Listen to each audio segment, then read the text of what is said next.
There have been a few times in my life where somebody has taken care of me, somebody has gifted me something, they have went out of their way to show me kindness, and I struggled to express my thanks.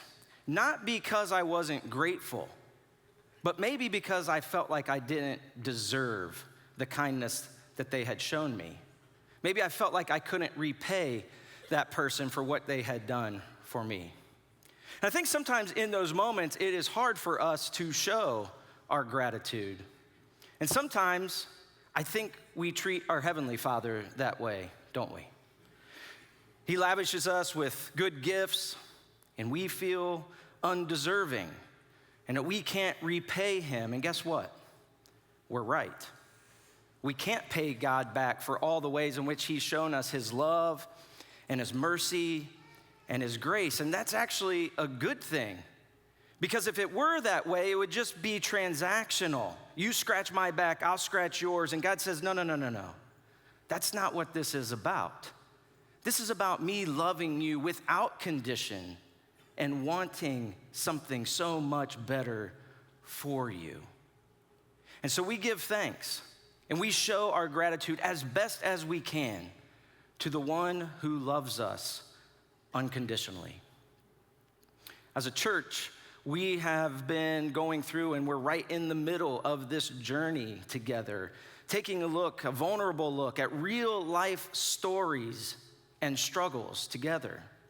And we've joined in and listened to real people, some of them which you know, share their stories of addiction, of hurt, of pain, when life doesn't make sense. And we've listened to these stories, and some of them we've said, I know that story. I walked that journey with them. And others of them, we've looked at those stories and we've looked at those people and we said, I had no idea. I had no idea that they were going through something like that. You know, we all have a story. Every single one of us. You have a story, I have a story. Stories, a series of events that have helped shape who we are and who we are becoming. And I think that sometimes in this social media driven world in which we live in, it's hard to see people's stories or maybe even share our own stories. I think for most of it, it's how we get a glimpse into the life of what other people are going through. It's from a Facebook post. It's from a picture on Instagram. And really all we ever see in those moments, many times, is just the highlight reel. And things always look better on the highlight reel, don't they? I mean, we only pick the best pictures. We delete the ones that we don't like. We only tell the best parts of the stories. We use filters to make us look and feel better than maybe we actually do. And then the likes and comments start to come in, and it's reinforced.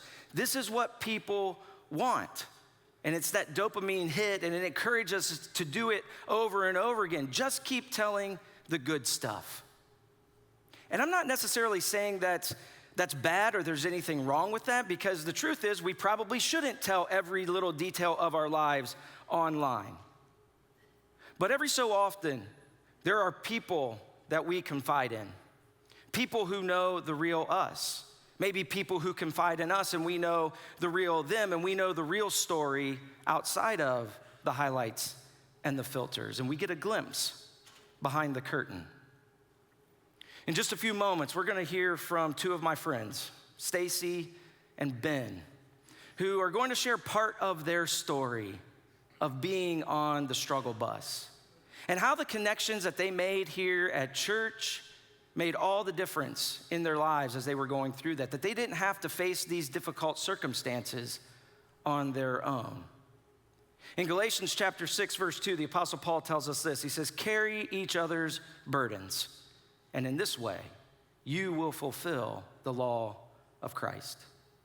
We believe that community is important, that something special happens when we come together, when we get to know one another, when we lean on each other. And I think that's exactly what you will hear as you listen to Ben and Stacy's story of being on the struggle bus this morning. That community is important, that having people in your corner is important. And so maybe you're going through something right now. Maybe you're sitting right in the middle of the struggle bus and you need people in your corner. If that's you, I want to invite you to find out more information. You can scan the QR code on your chair, on the screen. You can find out more about short-term groups that are starting in just a few weeks or other ways to get connected here at Gathering Point, because it's an opportunity for you to lean in, maybe in ways that you've never done before or ways that you never even knew you needed before. As we hear from Stacy and Ben this morning, I want you to listen to their stories of pain and uncertainty and how God showed up in their lives through the love and care of those around them. Would you pray with me this morning? Jesus, thank you again for an opportunity for us to come together. And God, I just pray that as we listen and we lean in and we hear Stacy's story and we hear Ben's story, God, that we'll be encouraged, that we will hear stories of how you have been with them all along. And sometimes that is your presence just wrapping around them, and other times it showed up in the forms of other people in which they've been in community with that have come and showed up and sat beside them. And God, I am certain that in a room this size that there are people on all different places of the struggle bus. And so God, I just pray today that we, as we walk through this service, as we listen to these stories, that we will be strengthened and we will be encouraged to take the next steps knowing that you are right there with us all the way. Father, be with us this morning. Help us to hear the words that you have for us. We love you, and we ask these things in your name. Amen.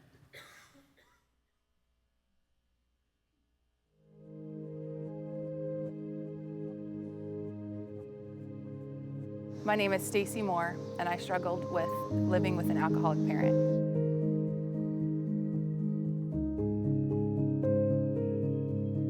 So I was raised in a wonderful, fun Christian home. And my mom, dad, and brother and I were so close as a family. And we had a lot of fun. We had neighbors that would just stop by. Door was always unlocked. They would stop by and eat dinner with us. They would call my mom, Mom. And she was a large part of that joy of living, just having and happiness that we had growing up as kids.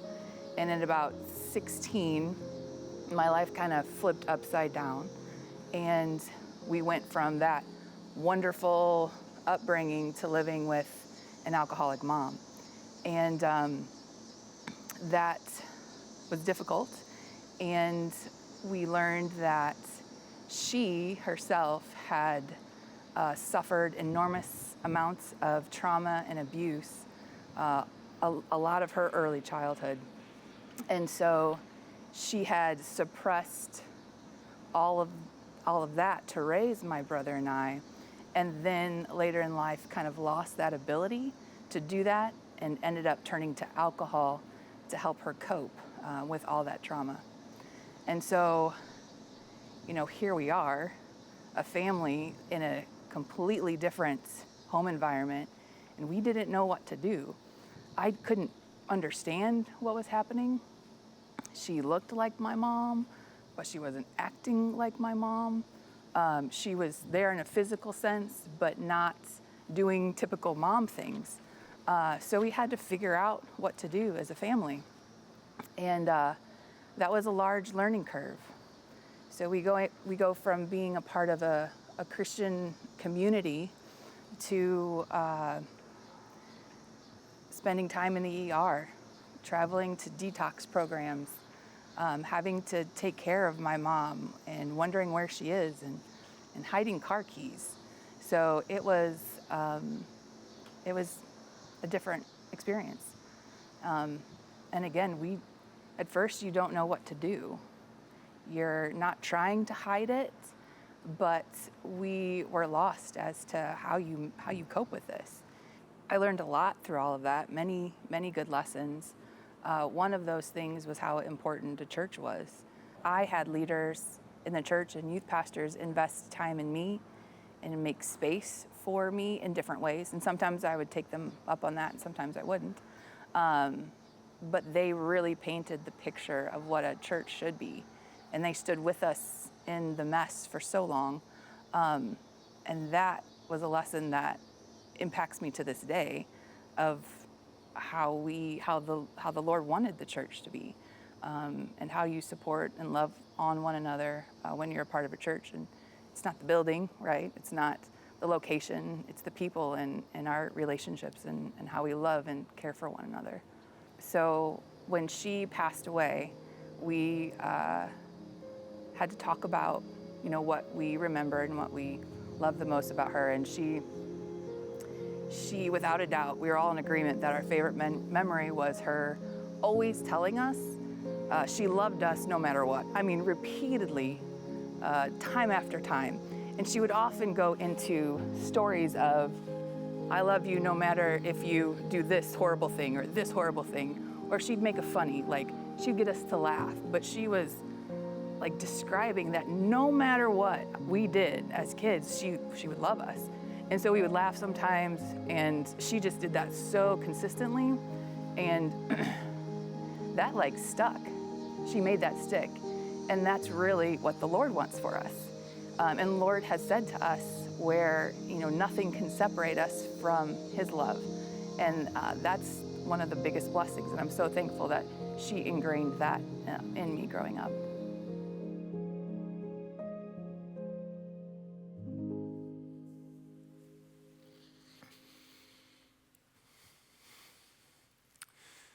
Let's take another deep breath. These stories are not easy because life's not easy.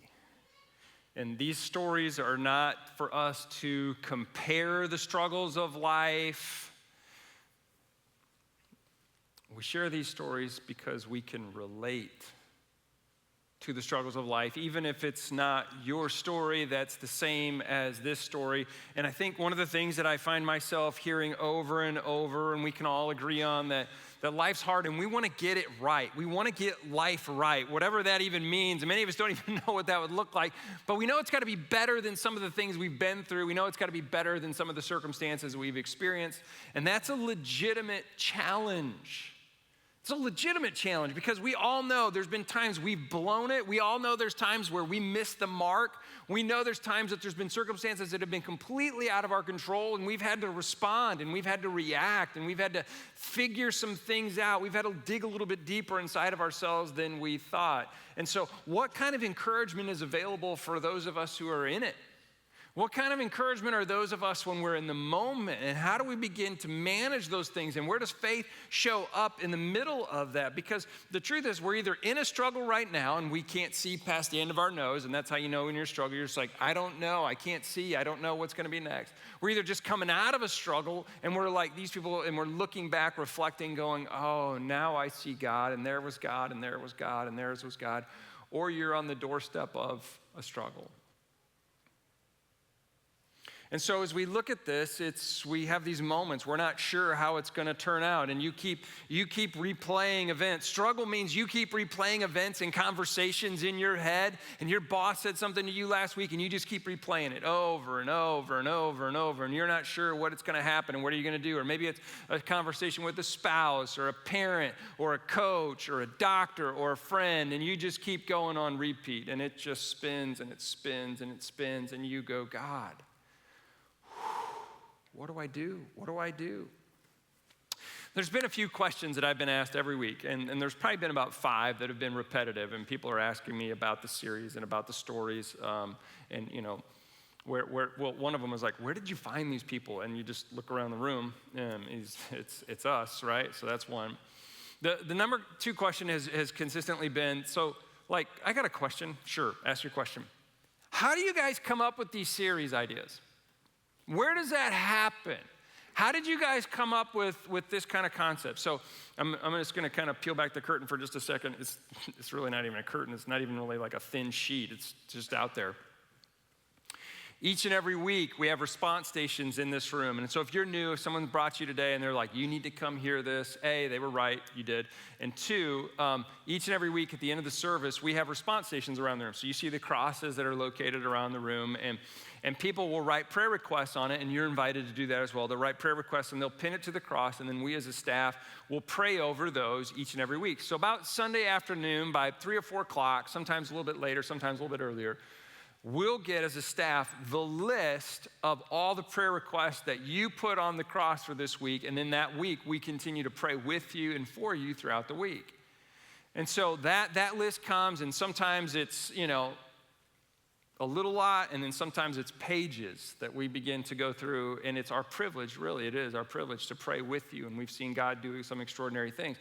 Monday afternoon at 1 o'clock, we have one of our meetings. It's called Service Planners Meeting. It's where we finalize what we're doing for this Sunday. We look ahead to future Sundays. We reflect and evaluate past Sundays. And in service planning meetings, we'd been talking about for a while, we'd been talking about some of the things on the prayer request list. We've been talking about the prayer request list, and we knew some of the stories that you all don't know about what God had been doing in the midst of this, and we were just talking, and we were just kind of marveling at God and God's faithfulness. And then there's others that were like, oh man, that is so hard, and we were praying over marriages, and we're praying over cancer, and we're praying over challenging situations that are taking place and medical things and all this, and we're having these conversations, and it'll turn into theological conversations, and we're just processing this. And an idea came, and we said, what if we did a whole series where we just dove into that? And I don't know, it was Matt. I'll give Matt credit. I don't know if he said it or not, but I'll give him credit. I like him. He says, yeah, it's like we're on the struggle bus. And then I was like, oh, you know what we should do? We should do a series called The Struggle Bus.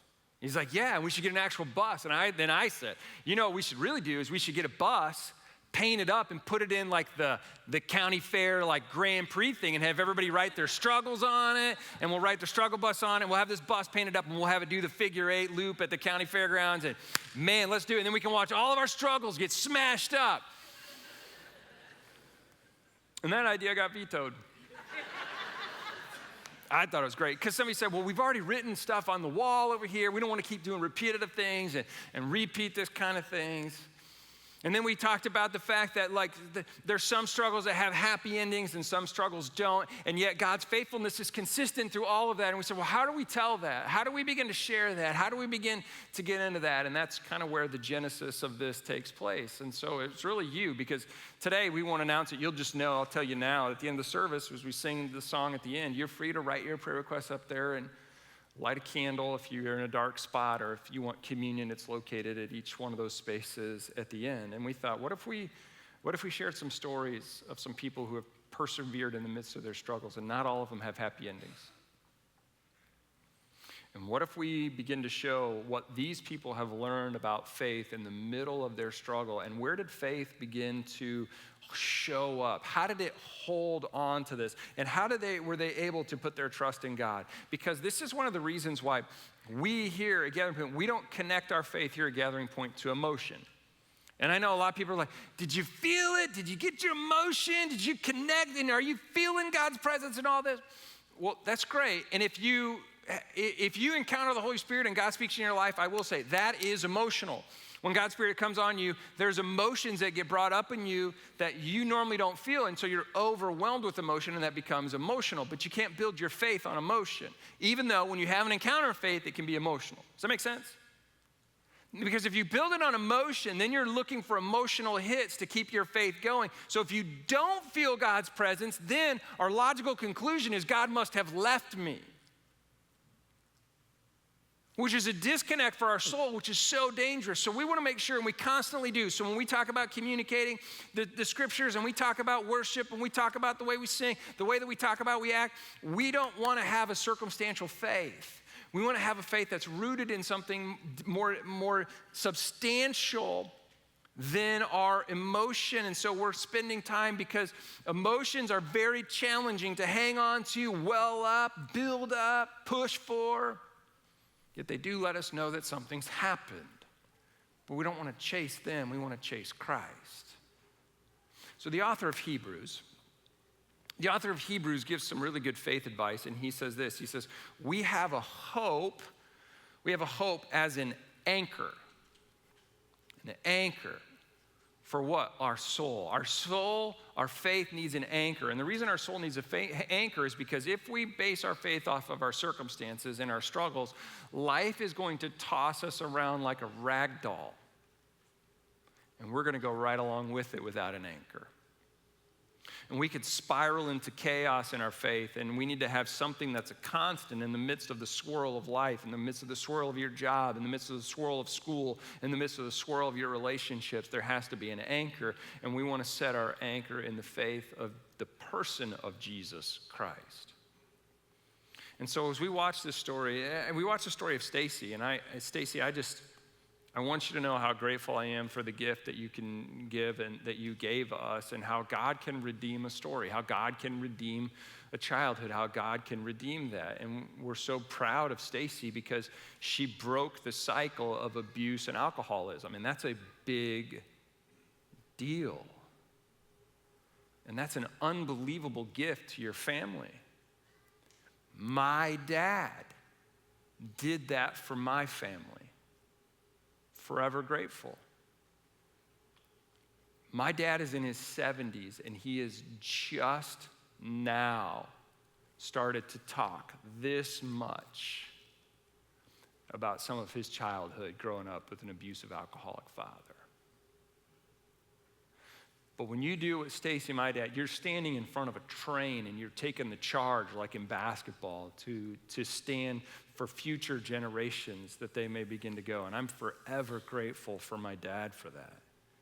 And so thank God for youth pastors. Thank God for churches. Thanks God for because there was a church that she talked about as a special place. And we're going to hear a story at the end of the day where church begins a special place about this. And so I want to spend a little bit of time before we get to the second video today. I want to spend a little bit of time talking about church, because the Apostle Paul is writing a letter to this church in Corinth.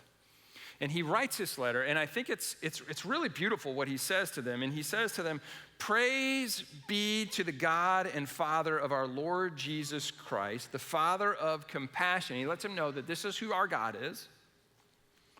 "And the God of all comfort, who comforts us in our troubles." He's talking about struggles. He's talking about what's going on in their lives. He's probably talking about what's going on in his life as well. And the reason we have this, he comforts us, God comforts us in all of our troubles so that we can comfort those. And the weird thing is when we talk about the way that God's comforted us and the stories that are so raw that we're encountering during this series, isn't it true it's been a way that God has comforted you as well? Because subtly, what happens when we watch and we go through there, we go, if God came through in their struggle, then maybe, just maybe, as dark and as hard as my situation is, maybe God will show up in my situation too. So that we can comfort those in any trouble with the comfort we ourselves receive from God. And we heard a story already. We're going to hear another story about how that comfort comes through a church. Now, Aristotle, like the super old guy, Aristotle has a great phrase, and he says, to be a translator is to be a traitor. He said, learn the language. Don't translate, learn the language. Well, you and I probably aren't going to do the work to learn a language, so we rely on translation when we read the Bible and we read the scripture. And so the Bible has been translated in over 3,000 languages or dialects in the entire world, and there's over 3,000 languages and dialects, and all languages are constructed in different patterns, in different ways, and some words and some languages are more difficult to translate into others than some when you go from the original Greek and sometimes Aramaic and Hebrew and Latin, and we take these texts and they're more difficult to translate in some languages than others. Some languages are more robust, some are more simple. And so in the 8th century, we find this translation that takes place on this word of church.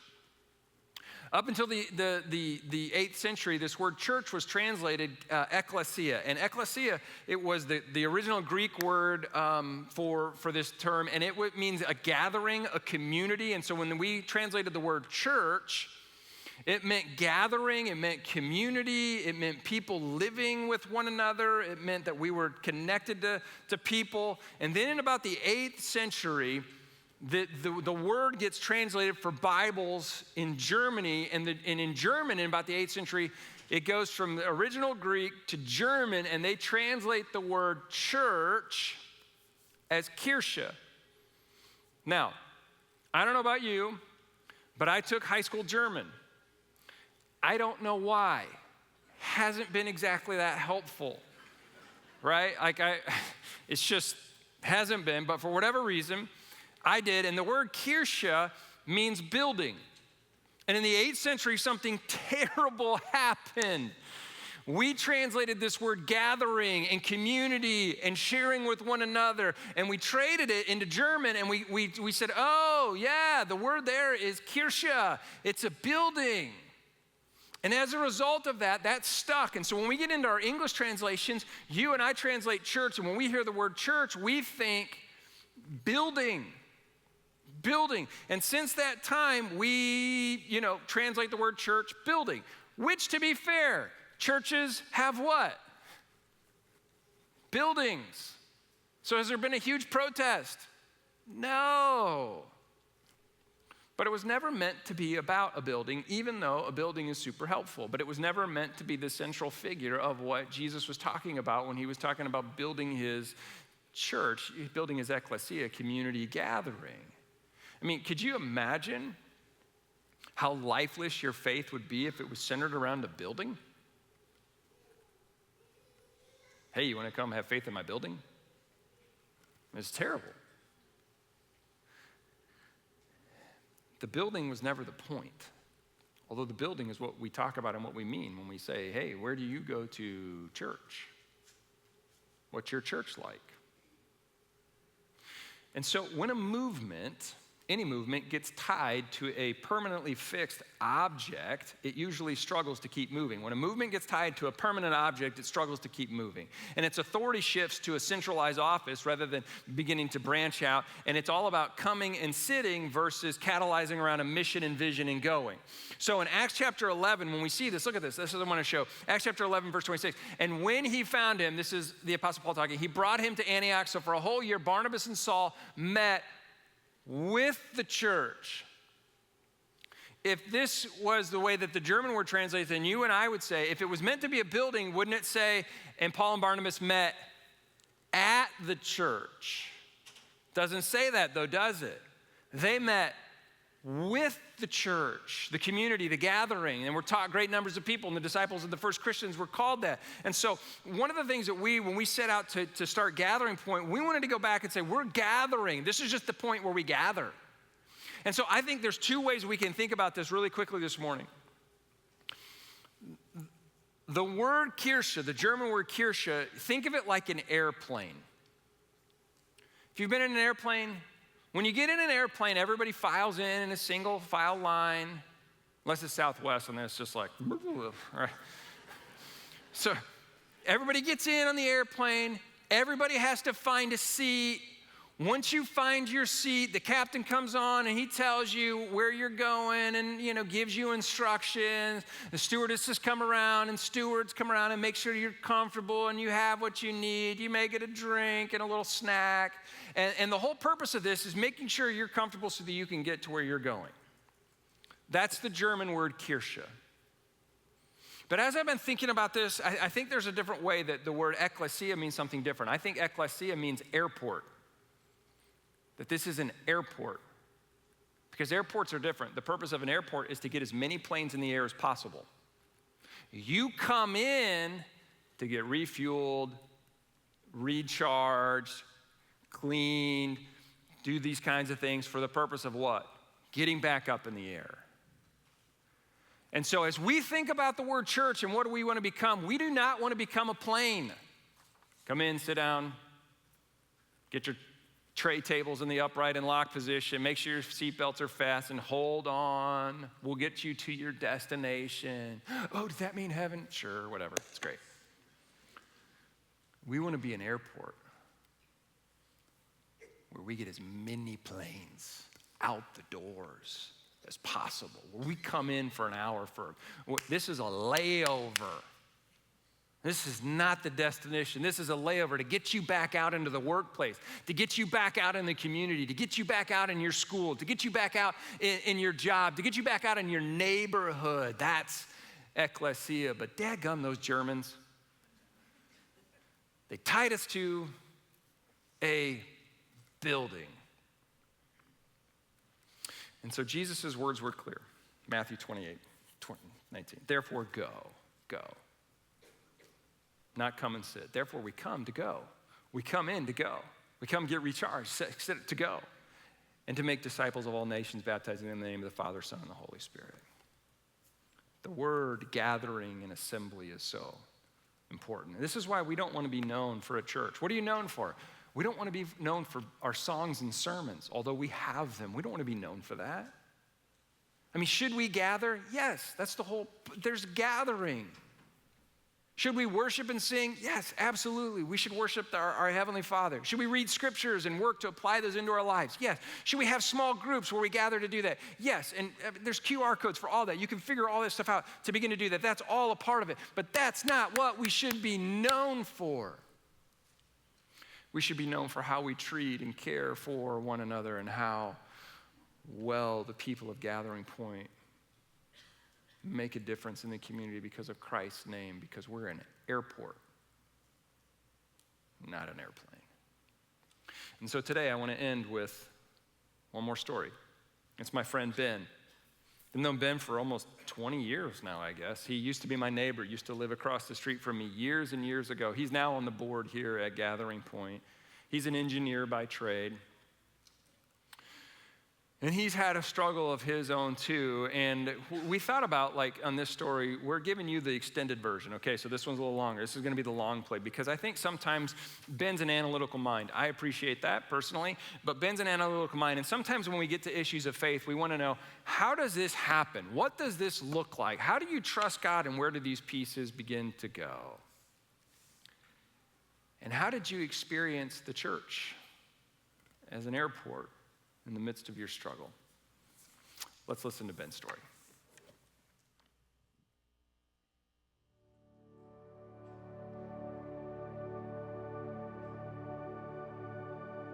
My name is Ben Greenlee.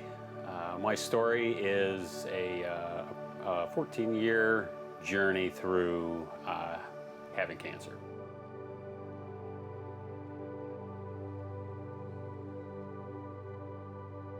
So in 2010, life was rolling along great. Had a couple of young kids, great wife, great life.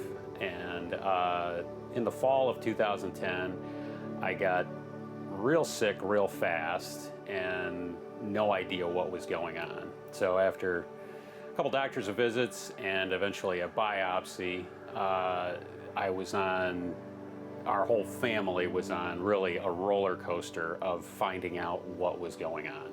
I had CLL, which is chronic lymphocytic leukemia. The chronic part is you live with this for a long time, and at the time they really didn't have a treatment that worked, which meant you live with it until you don't live.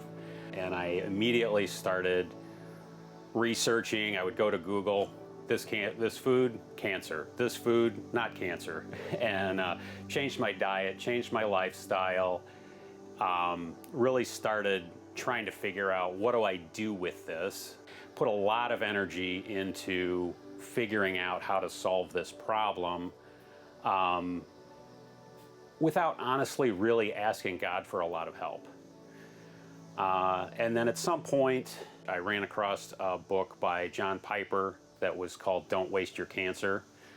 Read that book, and really out of that, one big thing that I pulled out was, he said, you're wasting your cancer if you're spending more time reading about cancer than you're spending reading about God. And that really just kind of hit the reset button on everything for me, because I realized that I really hadn't been including God in trying to solve this gigantic bomb that had been dropped on my family. So reading in Romans, Paul is talking about all things working together for good for those called according to God's purpose. And really the process of letting God own the situation, let God be responsible for what happens to my family if I'm not here. That process really freed me from having to be the person in charge of all of that. I let God take charge, and I kind of started like taking my place. So, I mean, I know that means you don't just sit by idly and do nothing. Well, God takes care of everything for you. But ultimately, I started refocusing on things like I need to read through the Bible. I need to find out what God has to say. And I found this amazing thing happen where I would pray a prayer, and then the answer to the prayer would be something I had just read. And it was really the first time in my life, I would say, I'd honestly had a conversation with God rather than telling God, here's what I want from you right now. So life's rolling along. We're doing okay as a family. We're dealing with what the situation is. And then really getting late into 2020, so this is now 10 years after the diagnosis, things really started kind of coming to a head, and my doctor was looking at my blood work, and he was saying, hey, it's time to pick a therapy. Which, you know, I knew things were changing, but I thought I was planning on a little more time to pick the therapy. The initial diagnosis said, you're probably going to need treatment within 10 years. My plan was, well, if it's 10 for most people, it's going to be 15 for me. And that didn't work out. So on this one, I was most people, which was disappointing. But he said I needed to pick a therapy. He gave me a few options.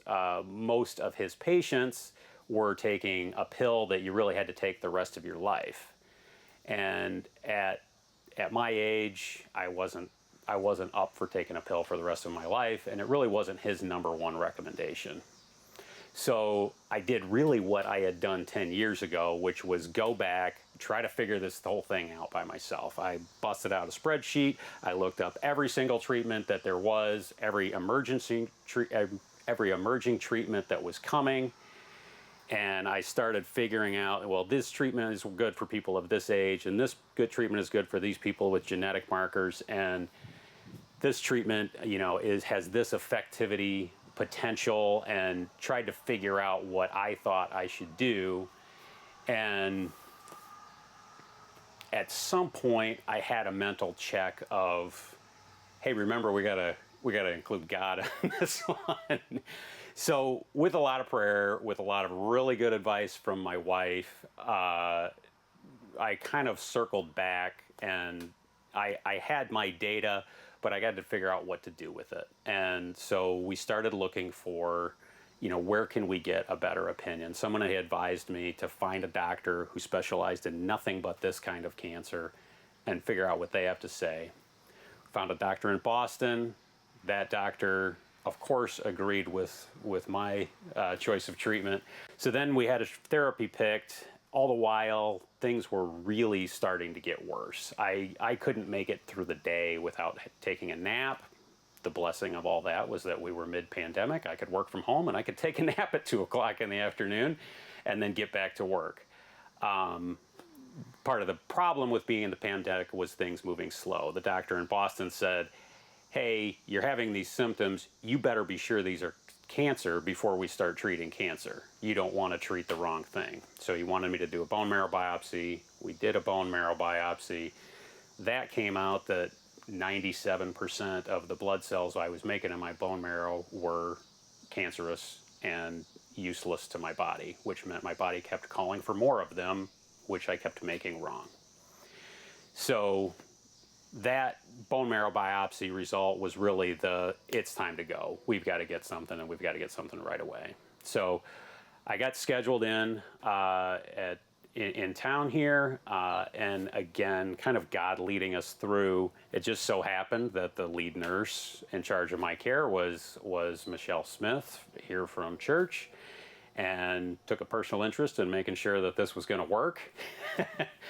and which was great because initially when I went in, I had done a bunch of reading about this. This is mostly a pretty well-tolerated therapy. And again, I thought, I'm an exceptional person. I'm just going to blast right through this. And I did not blast right through it at all. The initial treatment, I had an allergic reaction. They kept having to slow the dose. It was supposed to be, I don't remember, maybe 4 hours of treatment, and I was there for 10. I don't remember the numbers exactly, but it was a really discouraging day. I went home completely wiped out, completely feeling terrible and feeling extremely discouraged about the whole thing because, anytime you start something, it goes bad and you think, well, is this going to be the next year? That week continued to kind of go that way until things came to a head on Friday. Again, because we happened to know Michelle, she was able to talk to Lynetta. Lynetta was able to tell her what was going on because I might have been a little too proud to say everything that was going on. And she got me in to see the doctor on a Friday, who really wasn't taking appointments that day, but again, she scored the appointment, and he said I needed to go to the hospital. She called the hospital, and sure enough, it's another person from GP who answers the phone at the hospital, says, get him right in here. She paved the way for me to get right where I needed to be in the ER. I got into the ER, and we had left the doctor office at noon. There's no food service at the hospital. In the ER, another friend from our small group, Erica Schultz, happened to be working for Riverside, found out we were in there, got us some food. I'm in there, I'm finding out now it's Friday and you're going to be here all weekend. So you're not going home before Monday, and I've got nothing to wear but a gown with no back on it. And again, another friend from GatheringPoint, Shannon Shoemaker, came through for me and got me a pair of paper pants to wear. If you've never worn paper pants, they're pretty cool.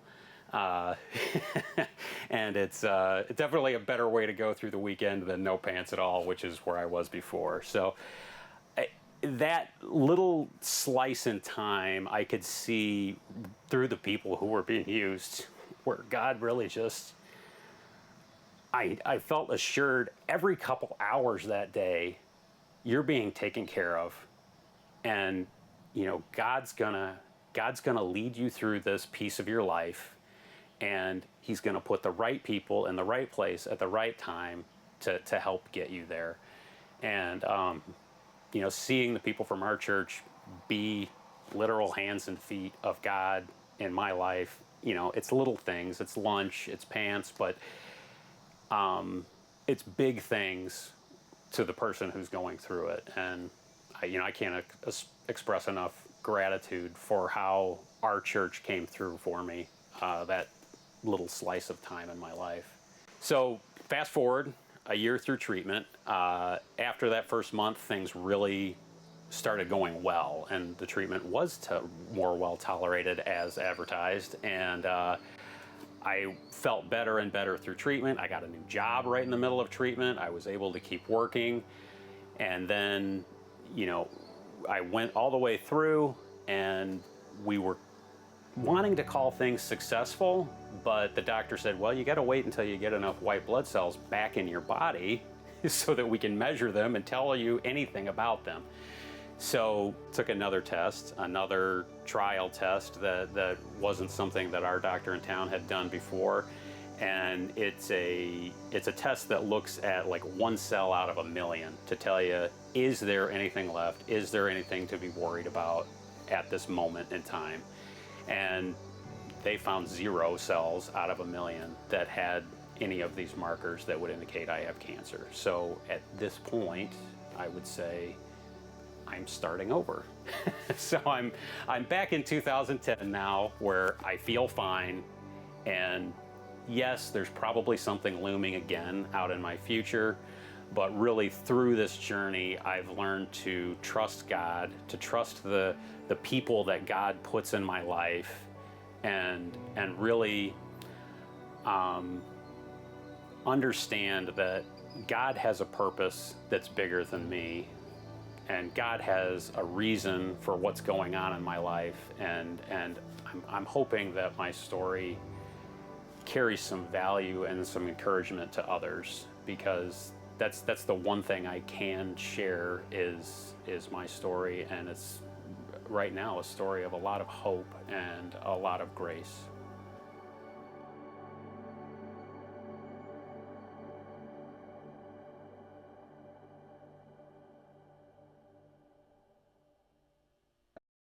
Well, hey everybody, thanks so much for joining us online this week.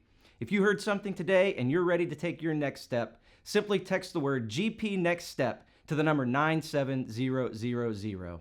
We're so grateful you joined us today, and we'll see you next week.